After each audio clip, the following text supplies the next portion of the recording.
하나님 말씀 보도록 합니다. 하나님 말씀 요한복음 14장 1절과 27절 구절을 보도록 하겠습니다. 요한복음 14장 1절과 27절 구절입니다. 하나님 말씀이 이러합니다. 너희는 마음에 근심하지 말라. 하나님을 믿으니 또 나를 믿어라. 평안을 너희에게 끼치노니 곧 나의 평안을 너희에게 주노라. 내가 너희에게 주는 것은 세상이 주는 것과 같지 아니하니라. 너희는 마음에 근심하지도 말고 두려워하지도 말라.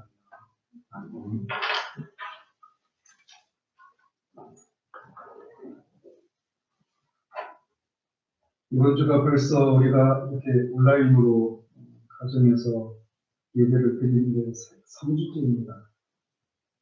속히 이 상황들을 준비해 주셔서 같이 예배하고 교제할 수 있는 날에서 기도하기를 바랍니다. 지난주에는 마음에 근심하고 있는 제자들에게 하신 주님의 첫 번째 처방은 하나님을 믿어야 한다라고 하는 그 말씀을 우리가 살폈습니다. 우리가 주의해야 될 것은 이 제자들은 이미 하나님을 믿고 있는 사람들이었다는 사실입니다. 그럼에도 그들이 하나님을 향한 그들의 믿음이 제대로 작동하지 않고 있어서 근심하고 두려워하고 있었습니다. 그래서 우리가 하나님을 믿는다라고 할 때 그 말을 이런 차원에서 우리가 자주 생각해 볼 필요가 있는 거예요. 어떤 염려거리가 있는데 내가 그 염려거리에 휘둘리고 있는지, 아니면 여전히 마음의 평안을 누리고 있는지, 이런 것을 통해 내가 하나님을 지금 현재 제대로 믿고 있구나라고 하는 것을 확인해 보는 것이 필요하다는 것입니다. 어쨌든 그래서 하나님을 믿는다라고 하는 것은 실제란 말입니다. 그래서 먼저 우리가 그 하나님을 믿는 것이 어떤 것인지를 우리가 히브리서 11장을 통해서 몇 가지 원리들을 말씀을 드렸는데, 그것은 먼저 하나님이 살아계시다라고 하는 사실입니다. 그리고 하나님을 믿되 성경을 통해 계시된 대로의 하나님을 믿어야 하고, 또 그 하나님께서 세상에 대해서 하신 약속들에 대해서도 우리가 믿어야 하고, 특별히 하나님의 백성들을 향하신 특별한 약속들을 믿어야 한다라고 말씀드렸습니다. 그리고 무엇보다도 하나님이 모든 것을 합력하여 선을 이루시는 분이시라는 사실을 믿어야 한다고 말씀드렸습니다. 오늘은 마지막으로 이 시리즈를 살피려고 합니다. 왜냐하면 제 생각에 급한 불은 끄지 않았나라고 하는 그런 생각이 들고, 또 마침 수요 기도회 때 빌립보서 강의를 하고 있어서 이 주제와 관련한 내용들을 말씀드릴 수 있다고 생각을 해서 오늘까지만 하고 다음 주부터는 에베소서 강의로 다시 돌아가도록 하겠습니다.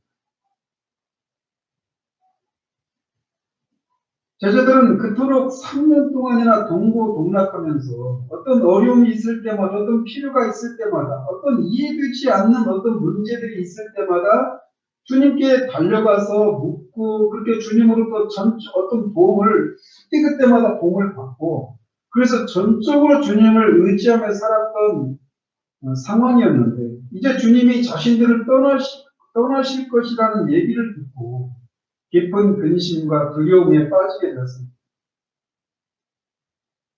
한번 이 제자들의 상황들을, 그들의 마음을 한번 헤아려 보십시오.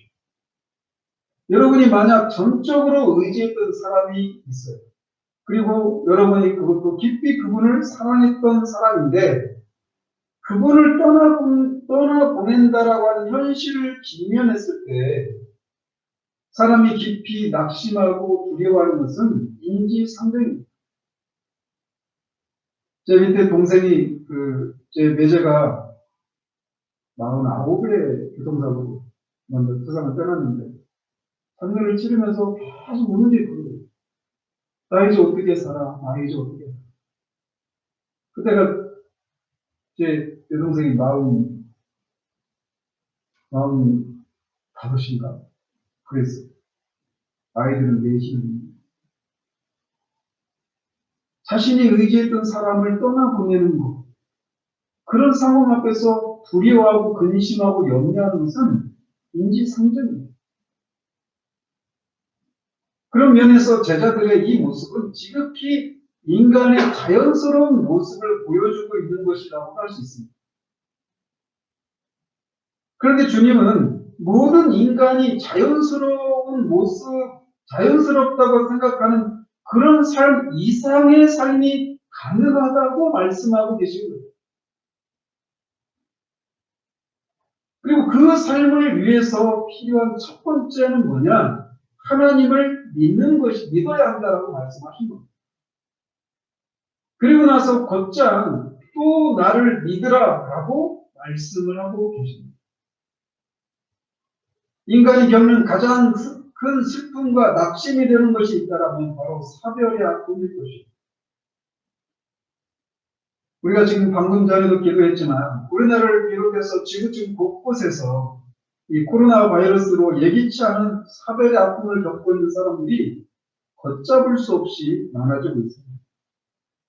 우리나라는 어느 정도 진정되는 그런 국면입니다. 아직 경계를 늦추면 안 되겠지만 의료시설이 우리같이 갖추어지지 않은 나라들, 아니 심지어 의료 수준이 굉장히 높다라고 하는 선진국들마저도 저는 굉장히 염려스럽습니다. 그런 나라들에서 얼마나 많은 사람들이 감염이 되고 죽어나갈지 두려워요. 하나님께서 우리를 불쌍히 여겨주셔서 이 고통에서 건져주시기 위해서 우리가 정말 기도해야 합니다. 이처럼 사별의 아픔만큼 사람의 마음을 근심하게 하고 마음의 편안을 깨뜨리는 것이 없습니다. 그런데 바로 이런 큰 어려운 상황을 앞둔 제자들에게 하나님을 믿고 또 예수 그리스도를 믿는 것을 통해서 그것을 극복하고 세상이 줄 수 없는 평강을 누릴 수 있다라면 이 사별의 아픔보다 작은 일들 앞에서 하나님을 믿고 예수님을 믿는 일이 더 힘있게 역사하리라고 하는 것을 우리가 충분히 생각할 수 있지 않겠습니까? 이것이 진짜 기독교입니다. 우리는 성경 속에서 그리고 성경 시대 이후에 유명하거나 또는 유명하지 않은 수많은 하나님의 사람들에 의해서 하나님을 믿고 예수 그리스도를 믿었기 때문에 도무지 기뻐할 수 없고 감사할 수 없고 평강을 누릴 수 없는 그런 삶 속에서 그런 기쁨과 평강을 누리는 그런 삶의 실제들을 그냥 수없이 목도할 수 있습니다. 기독교 순교사화나 여러 전기들을 읽는 것은 우리에게 그런 유익을 제공합니다. 저는 요즘 아더핑크 전기를 읽으면서 많은 위로를 얻고 있어요. 기독교 신앙은 세상이 비아냥되듯이 허구에 근거한 자기 최면이나 암시와 같은 것들이 아니라 실제입니다. 우리에게는 이런 삶을 살 수 있는 특권뿐만 아니라 살아야 하는 책임도 있는 거예요. 그래서 그들에게 우리 앞서 살았던 하나님의 사람들에게 가능했던 것들은 우리에게도 가능한 것입니다. 우리의 마음에 근심하게 하는 것이 무엇이든지 우리는 그것들로부터 벗어날 수 있을 뿐만 아니라 세상이 줄 수 없는 평강을 누릴 수 있습니다. 그것이 무엇이든지 말입니다. 세상은 이것과 관련해서 기독교에 대해서 오해를 하고 있습니다. 즉 그들은 기독교의 복음이 우리로 하여금 세상의 염려와 근심거리들을 직면하게 하지 않고 그것들로부터 도피해서 피안의 세계만을 추구하게 한다라고 하는 오해를 하고 있습니다. 요즘 신천지로 인해서 우리나라가 온통 난리가 났는데 그들 중에 상당수가 20대 청년들이라고 합니다. 20대 청년들이 왜 그렇게 많이 신천지라고 하는 사교 집단에 빠져들까? 그들 중에 상당수는 그들이 살아가야 할 세상의 현실이 너무나 막막하고 답답한 것에서 벗어나서 영생을 약속하는 것에 미혹되어서 그 길로 들어서는 사람들이 상당수입니다. 즉 그들은 어려운 현실에 대한 도피처로 신천지라고 하는 사교에 빠져 있는 거예요. 그런데 세상은 그런 신천지와 같은 사교 집단이나 기독교나 큰 차이를 못 느낀다라고 하는 것이 오늘날 기독교의 문제인 겁니다. 그들 눈에는 기독교도 현실을 외면하는 종교로 보일 뿐입니다. 그래서 칼 마르크스도 종교는 인민의 아편이다라고 하는 말을 합니다. 아편을 해서 잠시 현실의 그런 고통들을 느끼고 그 어떤 몽롱한 그 환각 상태 속에서 어떤 기분이 좋아지는 것을 위해서 아편을 하는 것처럼 기독교는 종교는 다 그런 아편과 같은 것에 불과하다라고 그런 말이에요. 인터넷 세상 들어가면 거의가 다 그런 판입니다. 그들의 눈에 비친 기독교는 그렇게 현실 도피적인 것에 불과한 것으로 보였습니다. 그러나 그들이 오해하고 있는 것처럼 기독교는 종교적인 엑스터시에 빠져서 현실의 고통을 잊게 해주는 것이 결코 참된 기독교의 모습이 아니라는 겁니다. 기독교의 진리는 우리로 하여금 그 복음을 통해 하나님과 예수 그리스도를 만나고 그분과의 교제를 통해서 그 안에서 산 위에서 그 변화산 위에서 베드로가 그렇게 변화되신 주님과 모세와 엘리야와 함께 있기 위해서 장막을 세게 짓게 해달라고 했던 것처럼 그런 종교적인 엑스터시에 빠져있는 상태로 계속 그런 상태로 살아가라고 하는 것이 기독교의 복음이 아니에요. 그럼 뭐냐? 예수 그리스도와 하나님을 마주하고 그분이 주시는 힘과 은혜를 힘입어서 다시 우리의 삶의 현장으로 돌아가도록 하시는 것입니다. 귀신이 들렸던 그 거라사 지역의 그 청년에게 다시 너희 집으로 돌아가서 하나님이 너에게 어떤 일을 하셨는가를 증거하라고 하셨던 것처럼 변화산 위에서 그 놀라운 영광스러운 장면들을 목도한 제자들이 산 아래에서 여전히 귀신이 들려서 그렇게 귀신에 걸려있는 그 소년의 그 문제에 직면해야 하는 것처럼 참된 기독교는 현실 도피적인 것을 우리에게 조장하는 것이 아니라 하나님과 그리스도를 마주하고 다시금 우리의 삶의 현장으로 돌아가서 그 삶을 그분이 주시는 힘과 은혜로 뚫고 지나갈 수 있도록 하는 것이 참된 기독교의 것입니다.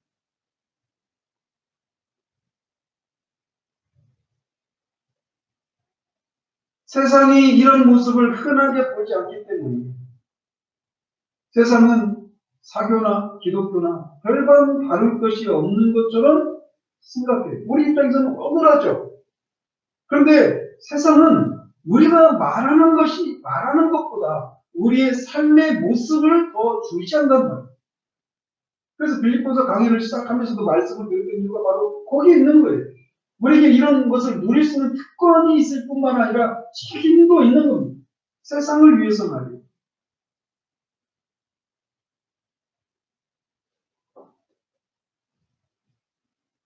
우리 그리스도인들이 주님이 하신 말씀을 따라 삶 속에서 어떤 일을 만나도 그것들을 직면하고 뚫고 지나가는 모습들을 볼 때 그들은 비로소 우리가 전하는 메시지들의 귀를 기울이게 되는 겁니다. 다시 본론으로 돌아와서 주님은 제자들에게 자신을 믿으라고 말씀하십니다. 우리는 여기서 기독교가 무엇인가를 다시 한번 보게 됩니다. 만약 주님이 제자들에게 하나님을 믿으라라고 하는 말씀만 하시고 또 나를 믿으라라고 하는 말씀을 하지 않으셨다면 그것은 기독교가 아닙니다. 기독교의 특별함은 주 예수 그리스도에 대한 진리를 믿는 것에 있습니다. 그런데 자신이 그리스도인이라고 주장하는 사람들 중에도 자신이 그리스도인인 이유를 자신이 하나님을 믿고 있기 때문이라고 생각하는 사람들이 많습니다. 놀랍게도 말이에요. 제가 종종 말씀드리지만 교회 안에 들어온 사람들 중에는 하나님이 계시다라고 하는 것을 자신의 삶 가운데 어떤 식으로든지 체험하고 진짜 하나님이 계시더라 라고 하면서 교회에 들어온 사람들이 많습니다. 그래서 그들은 하나님이 계신 것을 믿습니다. 실제로 제가 전에 섬기던 교회에서 어떤 분이 교통사고가 났는데 차가 폐차될 정도로 심한 교통사고가 났는데 안 다치고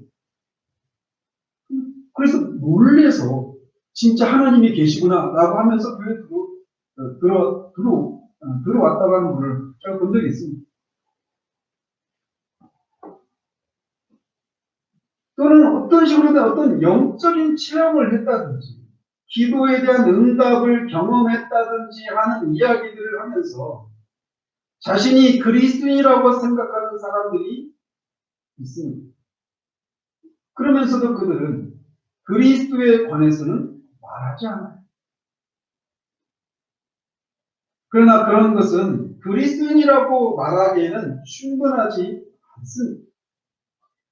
한 사람이 그리스도인이라고 하는 것은 예수 그리스도에 대한 진리를 믿는 것을 의미합니다. 유대인이나 유대 교도들이나 이슬람 교도들을 다 하나님을 믿습니다. 물론 삼위일체 하나님을 믿지 않지만 말이죠. 그러니까 하나님을 믿어요. 그러나 그들은 비록 하나님을 믿지만 그리스도를 믿지 않기 때문에 그들은 그리스도인이 아닌 겁니다. 기독교를 기독교되게 하는 것은 예수 그리스도를 성경이 말하는 대로 믿는 것입니다. 그분의 가르침에 관한 것을 믿는 것이 아니라 그분에 대한 것을 믿는 것이 복음의 힘입니다. 저는 지난주에 이어서 여러분에게 다시 한번 묻고 싶습니다. 여러분은 예수 그리스도를 믿습니까?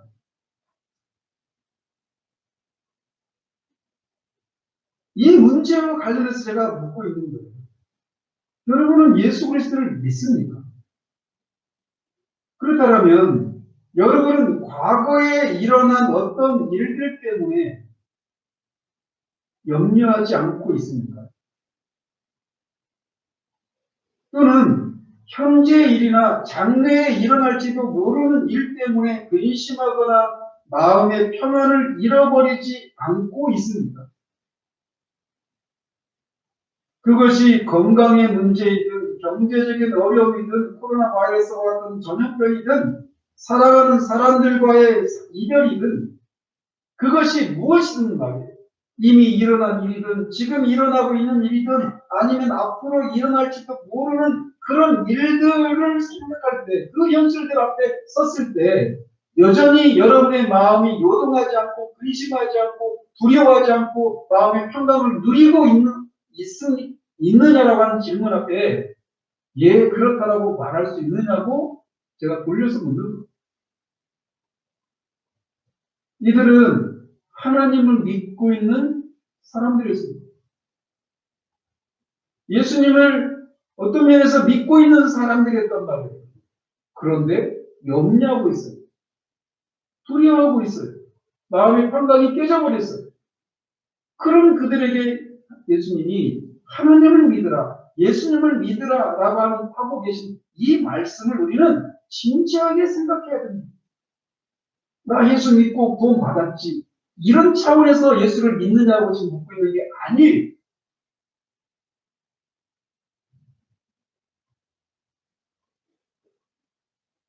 말씀드리고 싶은 것은 기독교의 진리는 매우 실제적이어야 한다는 겁니다.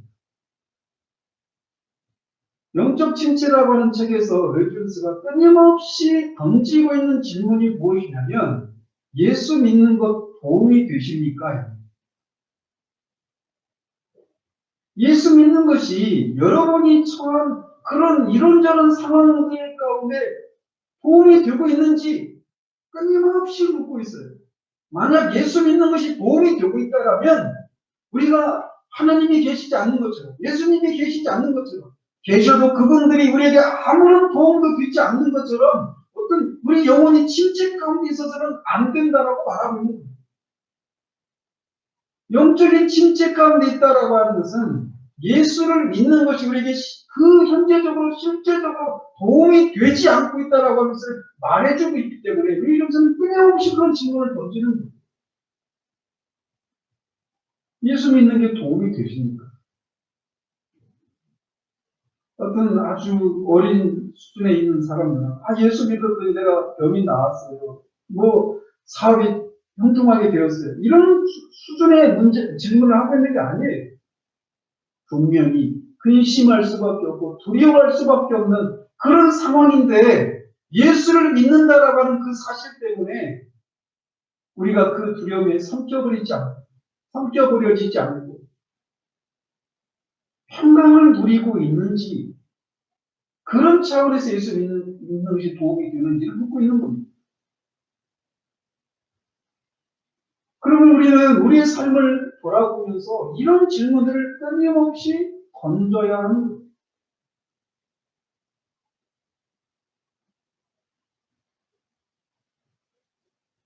우리가 이런 질문들에 직면하지 않으면 우리는 어쩌면 자신도 모르게 예수 믿는 것이 아무런 도움도 되지 않는다라고 하는 것을 열심히 우리의 삶을 통해 그렇게 웅변하고 있는 것일 수도 있습니다. 지난주에도 말씀드렸지만 우리의 문제는 답이 없는 것이 문제가 아니라 질문이 없는 것이 문제예요. 왜 나는 예수를 믿는데 나에게는 그런 평강이 없을까? 왜 나는 예수를 믿는데 하나님의 사람들이 살았던 그런 삶의 능력이 없을까? 와 같은 그런 질문들을 던지는 것은 우리가 답을 찾기 위한 첫 번째 발걸음입니다. 그러므로 우리는 우리가 믿어야 할 우리 주님께 우리의 시선을 돌려서 우리가 정말 예수님을 믿고 있는지를 물어야 되는 거예요. 그렇다면 우리는 역사 속에서 실제로 나사렛이라고 하는 동네에서 사셨고 또 목수였고 나중에는 십자가에서 죽은 그 역사적인 인물인 예수에 대해서 무엇을 믿어야 할까요? 그분에 대해 우리는 어디에서 그분에 대한 정보를 얻을 수 있을까요? 그것은 신약 성경입니다. 그분의 생애에 대해서 4명의 저자들이 기록을 남겼는데 바로 사복음서가 그것입니다. 그렇지만 우리가 믿어야 할 예수님에 대한 진리는 사복음서뿐만 아니라 사도행전과 서신서들을 모두 읽어야 알 수 있습니다. 사복음서가 신약성경의 맨 앞부분에 기록되어 있지만 실제로 서신서가 먼저 기록이 되었죠. 그리고 사도행전에 일어난 일들 역시 복음서가 기록되기 전에 일어난 일들이 대부분입니다. 말씀드리고 싶은 것은 사도들은 이 복음서를 설교하는 것이 아니라 나사렛 예수를 전했는데 그분이 하나님의 아들 그리스도라고 하는 그 사실을 전했던 겁니다. 사복음서는 사도들이 전해준 복음을 들은 사람들이 교회에 들어온 이후에 그들에게 제공된 것입니다. 따라서 만약 서신서나 사도행전에서 사도들이 전하고 있는 예수님에 대한 것을 접하지 않은 채 사복음서만을 접하게 되면 예수님에 대해서 혼란스러운 생각을 가질 수 있습니다. 따라서 우리는 먼저 예수 그리스도에 대한 진리를 알기 원한다면 신약 성경 전체를 읽고 참고해야 하는 겁니다. 베드로는 분명히 사복음서에서 예수님에 대해서 주는 그리스도시요 살아계신 하나님의 아들이십니다라고 바르게 고백을 했습니다. 그러나 그는 후에 예수님을 부인했습니다. 그러나 부활하신 주님을 만나고 또 오순절 이후에 그는 주님에 대해 전과는 비교할 수 없이 다른 그런 견해를 가지게 되었습니다. 그런 면에서 어떤 면에서는 서신서를 먼저 읽고 사복음서를 접하는 것이 예수님에 대해서 바른 그런 믿음을 가질 수 있는 순서라고도 할 수 있습니다. 그래서 서신서는 사복음서에 대한 해설서라고도 말하는 거예요. 그분이 어떤 분이고 그분이 어떤 일을 하셨는데 그런 일들이 그 일들이 무슨 의미가 있는지를 설명하고 있는 게 서신서입니다. 따라서 우리는 신약 성경을 통해서 예수님에 대해서 믿어야 할 그 진리를 우리가 알 수 있는데 그 신약 성경에서 예수님은 어떤 분이라고 말하고 있는가? 첫 번째로 신약 성경이 우리에게 말해주고 있는 것은 그분이 영원하신 하나님의 아들이라고 하는 사실이에요. 우리와 똑같이 몸을 가지고 있었고 목수였고 먹고 마시고 잠을 자야 되고 똑같은 인간이셨음에도 불구하고 그분이 영원하신 하나님의 아들이라고 신약성경이 우리에게 말해주고 있다는 사실입니다. 우리는 마태복음에서부터 너무나 충격적인 이야기들을 접하게 됩니다. 성경은 먼저 그분의 탄생에 대해서 말하는데 그분은 통상적인 출생의 방법인 부부간의 성적인 결합을 통해 출생하신 것이 아니라 동정녀인 마리아에게서 성령의 능력으로 잉태하셨다라고 말을 합니다. 그분에게는 육체적인 아버지가 없었어요. 이것은 우리의 이성으로 이해할 수 없는 기적입니다. 그는 잠시 인간의 형태로 나타나셨다가 십자가의 고난을 받으실 때 사라졌다고 하는 그 도케시즘 가연설자들이 말하는 그런 분이 아니라 실제로 어린아이로 태어나셨습니다. 그분에게 배꼽이 있었어요. 탯줄이 있었어요. 그리고 누가복음에서 말하고 있는 것처럼 희와 지혜가 잘하셨습니다. 그분은 실제로 인간으로 태어나셨어요. 그런데 그분이 하나님과 함께 태초부터 계셨던 말씀이요. 영원하신 말씀이신 그분이 육신이 되어 우리 가운데 거하시게 되었다라고 사도 요한이 말합니다.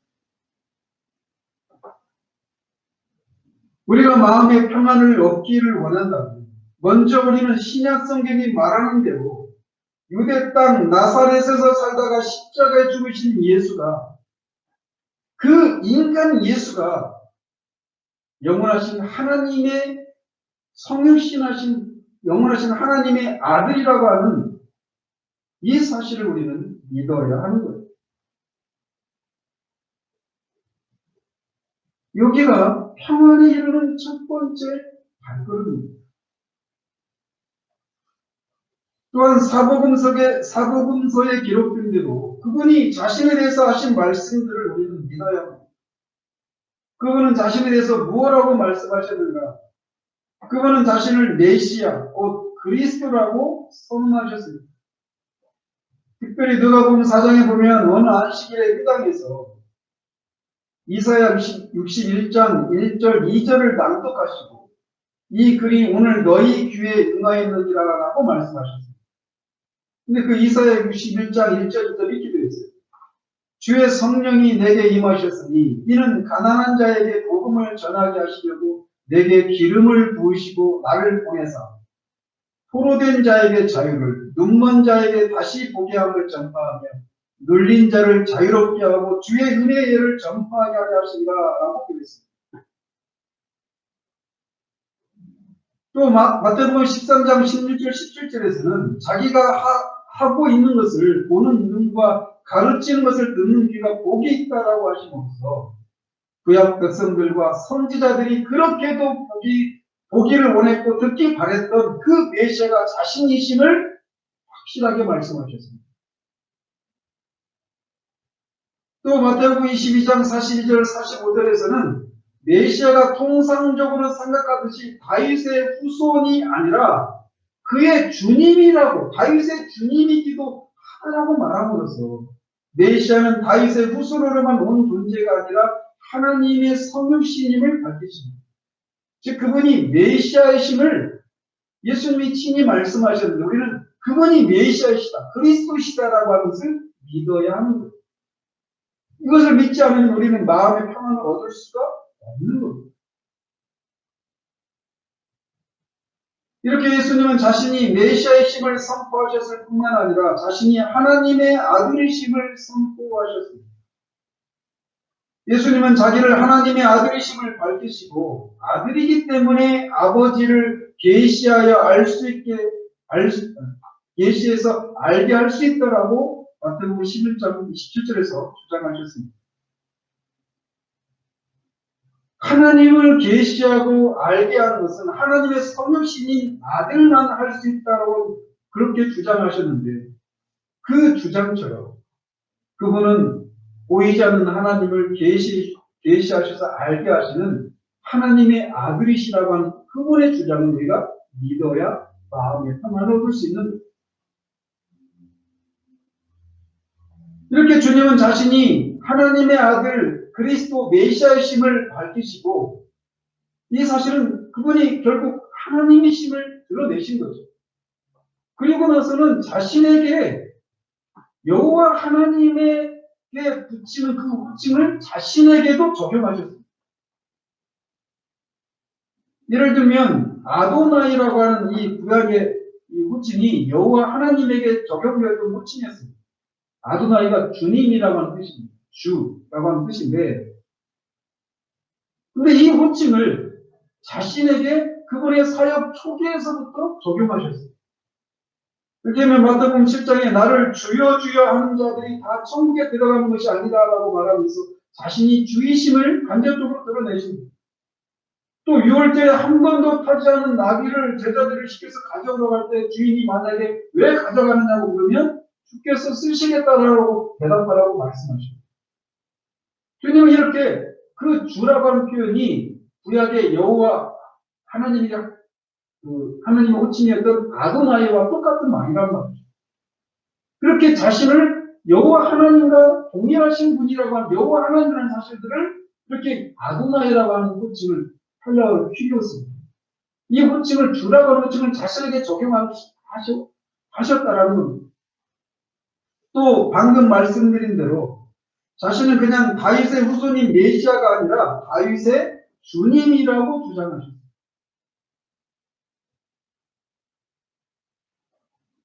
뿐만 아니라 예수님은 자신이 구약의 여호와라고 하는 것을 요한복음 8장에서 에고 에임이라고 하는 8번에 걸친 그런 표현을 통해서 자신이 구약의 여호와라고 밝히십니다. 에고 에이미가 뭐냐면 나는 뭐뭐이니라 라고 하는 헬러입니다. 에고 에이미. 그러니까 이게 여호와 하나님이 나는 나다.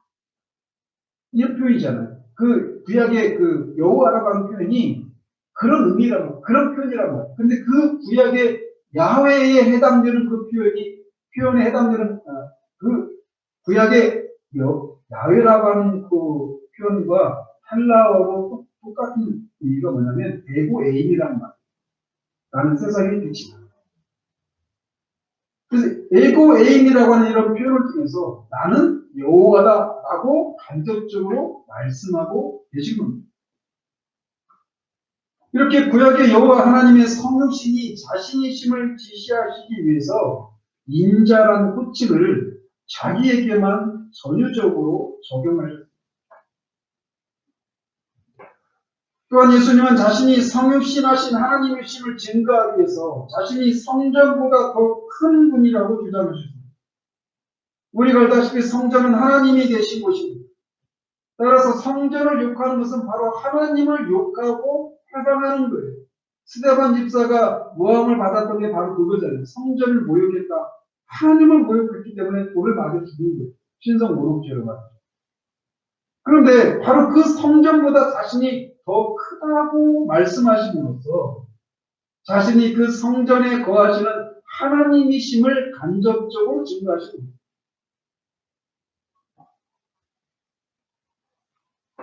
예수님은 자신을 하나님의 아들로서 그리스도라고 주장하셨습니다. 그 결과 그분은 십자가에서 처형을 당해 죽으셨습니다. 자기를 하나님의 아들 그리스도라고 한 것이 십자가에서의 그분이 죽어야 될 이유였던 겁니다. 성경 비평학자들은 예수님이 자신을 직접 주라고 한 적이 한 번도 없고 후대 교회가 만들어냈다고 주장합니다. 그런데 예수 그리스도께서 자신이 직접 하나님의 아들이라고 말씀하셨기 때문에 십자가에 죽으셨다라고 하는 이 사실은 이런 성경 비평학자들의 주장이 잘못되었다라고 해서 말해줍니다. 그분은 자신이 하나님의 아들 그리스도라고 분명하게 말씀하셨습니다. 그래서 그분은 가르치고 일을 하시는 그 모든 과정 속에서 자신이 하나님의 아들 그리스도 메시아라고 하는 사실들을 인식을 분명히 가지시고 그렇게 호칭도 사용하셨고 하셨을 뿐만 아니라 그런 인식을 가지시고 가르치시고 일을 하셨던 겁니다. 그래서 산상순에 보시면 너희가 옛사람에게 이른 바를 너희가 알거니와 라고 말씀하시면서 나는 그렇지 않다라고 하시면서 율법을 새롭게 해석하시는 그런 장면들을 봅니다. 예수님은 자신이 율법의 폐기자가 아니라 성취자로 모셨음을 주장하시면서 그런 표현을 통해 주장하시면서 자신이 모세보다 위에 있는 권위자이심을 주장하셨습니다. 또 하나님만이 하실 수 있는 죄 사함을 중풍병에 걸린 사람에게 선언하신 것을 통해서 내 죄가 사함을 받았다라고 선언하신 것을 통해서 자신이 성육신하신 하나님이심을 밝히셨습니다.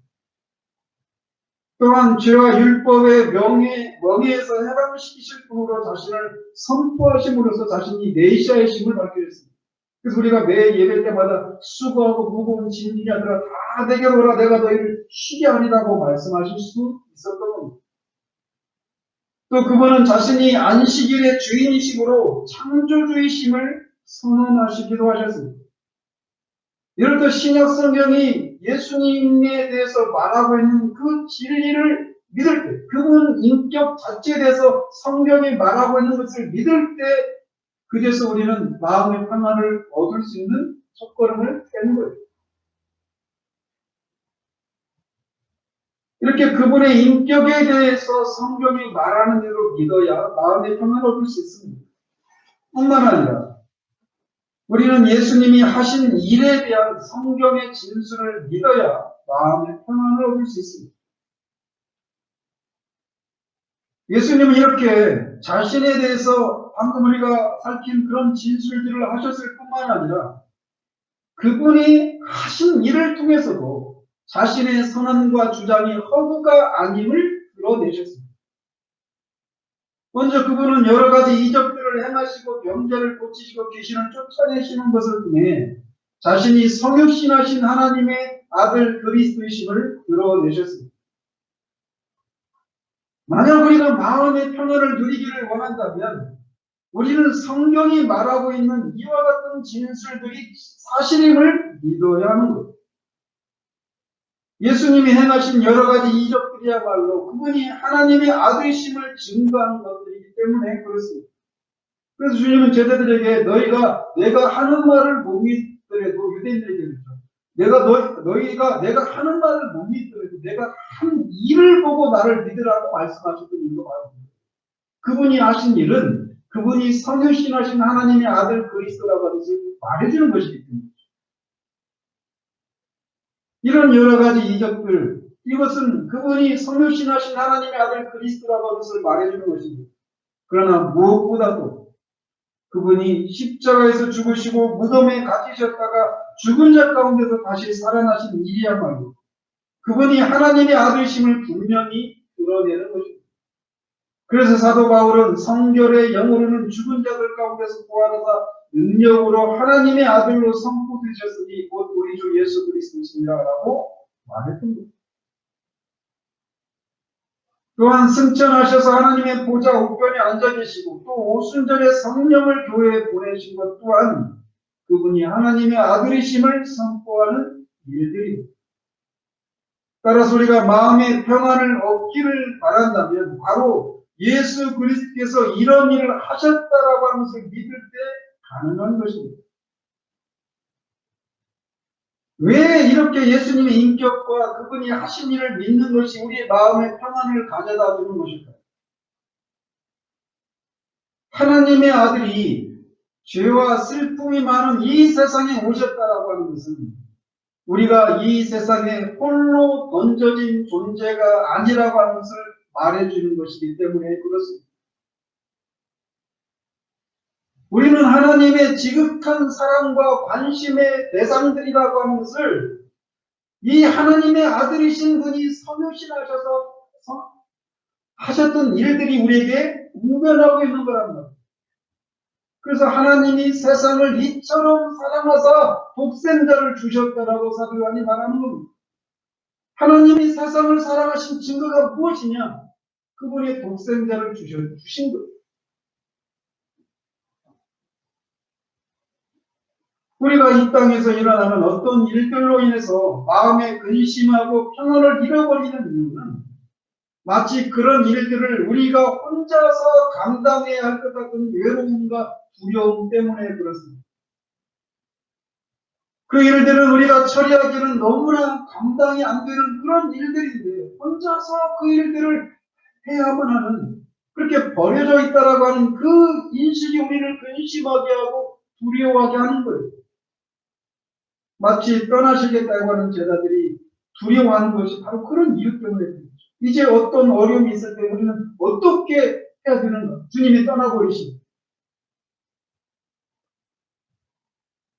그렇지만 예수님이 이 땅에 사셨는데 그분은 우리를 건지시기 위해 오신 하나님의 아들이시라고 하는 이 사실은 우리가 그냥 이 세상에 던져져 버린 그런 홀로 던져져 버린 그런 외로운 존재들이 아니라 하나님이 우리를 관심을 가지고 계시고 사랑하시다고 하는 것을 가장 강력하게 증거해 주고 있는 사실이라는 겁니다.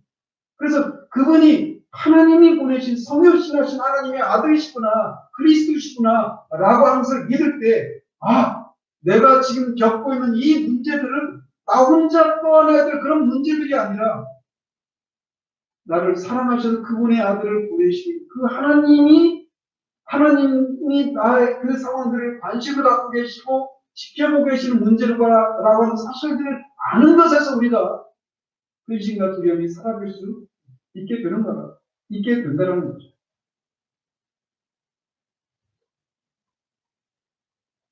그러면 여러분은 그분이 떠나시지 않으셨습니까? 라고 물으실 수 있어요. 예, 그렇습니다. 그래서 제자들이 근심했죠. 떠나신다고 합니다.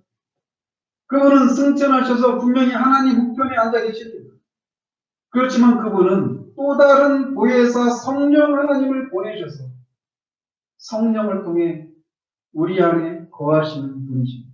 그래서 이 14장에서 이어지는 그 강론을 통해서 16장에 이르르면 예수님께서 너희에게 또 다른 보혜사를 성령을 보내주시겠다라고 약속하고 계십니다. 그분이 너희들을 가르치고 인도하고 통치할 것이다. 내가 이 땅에서 너희들에게 그렇게 도움을 주고 돌보고 인도했던 것처럼 또 다른 보혜사인 도움을 베푸시는 성령께서 너희들에게 오셔서 너희 안에 거하실 것이다. 그리고 그 성령을 통해 나는 너희와 또 아버지가 너희 안에 함께 거하는 것을 성령이 오신 너희들이 그것을 알게 될 것이라고 주님이 말씀하십니다.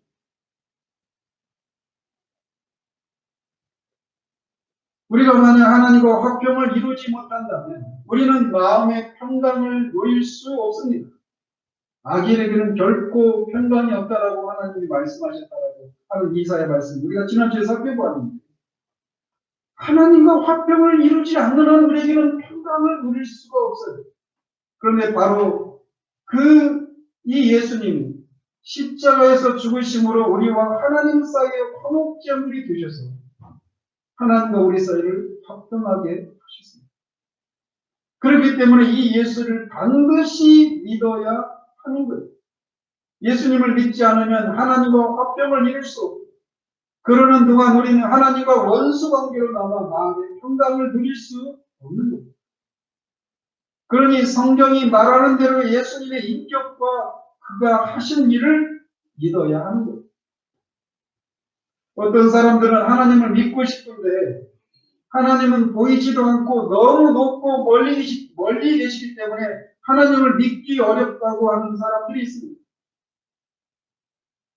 그렇기 때문에 예수님이 오신 겁니다. 그분은 보이지 않는 하나님을 나타내신 분이십니다. 그래서 그분을 믿으면 하나님을 믿는 거예요.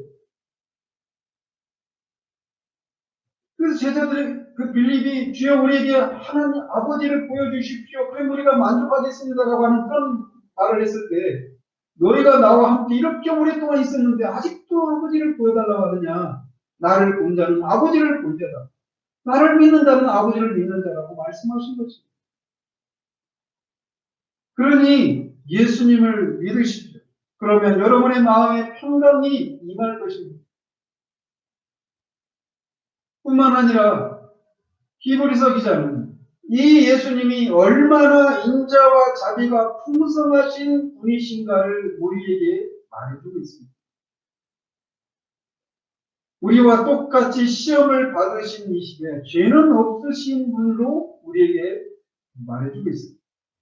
즉 그분은 우리와 똑같은 인간으로 이 땅에 사셨어요. 다만 죄가 없으신 인간으로 사셨는데 그래서 우리가 이 땅에서 겪는 여러 가지 슬픔과 어려움과 공고한 상황들이 무엇인가를 아시는 분이시라는 거죠. 그분은 우리의 연약함을 동정하시는 분이라고 같은 절에서 히브리서 기자님이 말하고 있습니다. 그러니 때를 따라 돕는 은혜를 얻기 위해서 그분께 담대하게 나아가라고 히브리서 기자가 권면하고 있는 거예요. 그분은 자신의 고통에 한몸을 비워서 주변을 돌아볼 여유가 없어진 분이 아니십니다. 십자가에 달려 죽으시는 그 현장에서마저 한편 강도를 구원하시는 일들을 하셔요. 자기 육신의 어머니 마리아를 사랑하는 제자에게 맡기는 일을 통해 자신도 지금 하나님으로부터 버림을 받고 지옥의 형벌을 받고 있는 상황 가운데서 그렇게 당신의 백성들을 돌보시는 분이시죠. 그러므로 우리가 근심하고 마음의 평안을 꿰뜨리는 일을 만날 때마다 그분에게 나아가 우리의 심정을 통하면 그분은 우리를 위로하시고 힘을 주셔서 우리가 떠나온 그 현실 앞에 우리를 다시금 세우셔서 우리로 하여금 그 삶을 뚫고 지나갈 수 있도록 하시는 분이십니다. 이것이 기독교입니다.